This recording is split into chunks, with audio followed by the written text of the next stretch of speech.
Yukarı lekşimizden devamı hürmetlik vatandaş.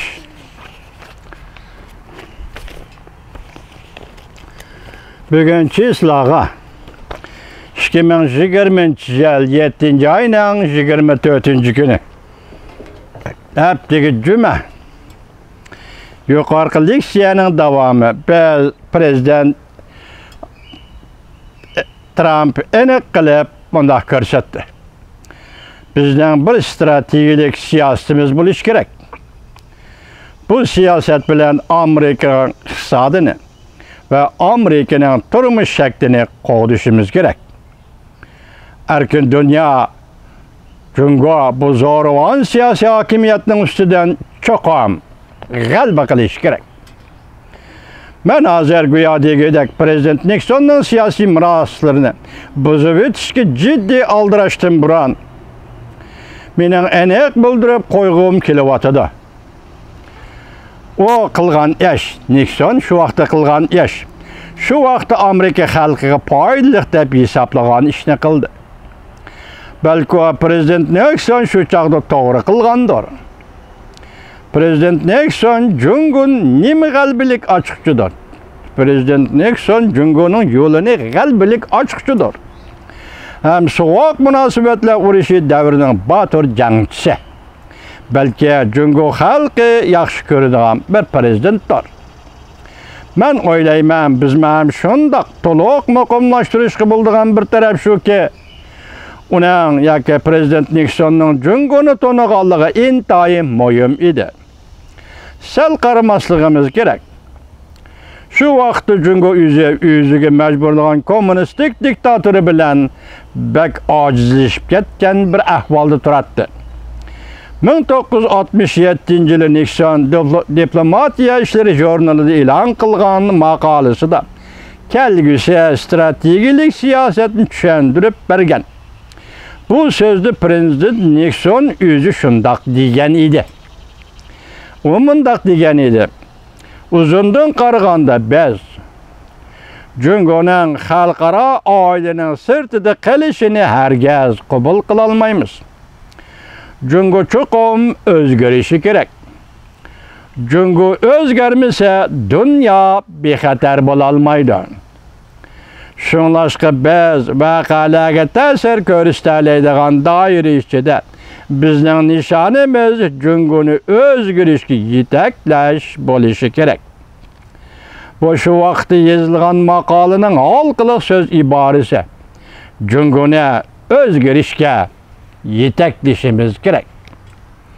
Prezident Nixonning Beijingni tarixiy xarakterlik ziyorat qilishi bizning uchrashuv strategiyamizning yo'lini ochdi.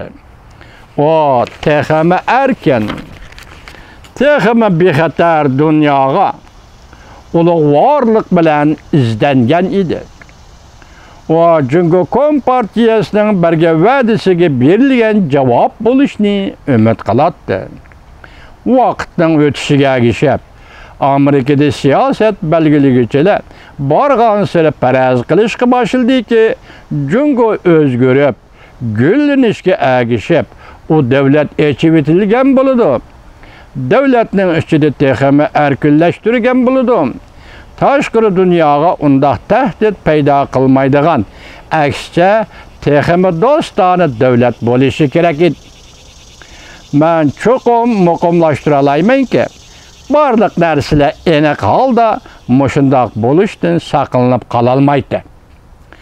Albatta cho'qim saqlana olmaydigan jamiyat va davr allaqachon oxirlashdi. U xil uchrashuv siyosati Jungo chegarasi ichida Prezident Nixon umid qilgandek yetaklash xarakterlik u xil o'zgarishning yuz berishiga biz hozirgacha izlanib kelyapmiz.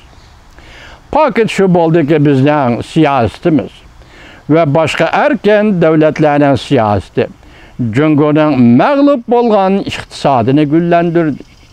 Ko'rib yetkinimiz shu bo'ldiki, Jungo kayniga yandırıp, onun ağzıga tamoq bergan qo'lni tishladi. Biz Jungo fuqarolariga qo'l uchimizni kang kerib, erishganimiz shu bo'ldiki, Jungo Kompartiyasi bizning erken ve echivitilgan jamiyatimizdan foydalandi. Jungo tashviqotga moyil kishilarni avatib, ular bizning muxbirlarimizning jamiyatiga ve tadqiqot markazlarimizga, o'rta maktab ve oliy maktablarimizga, hatta oila boshliqlari bilan o'qituvchilar ochadigan yig'inlarimizgacha singib kirdi. Biz Jungo Kompartiyasiga ve uning siyosiy hokimiyatiga alayda iqtisodiy muomala qildik.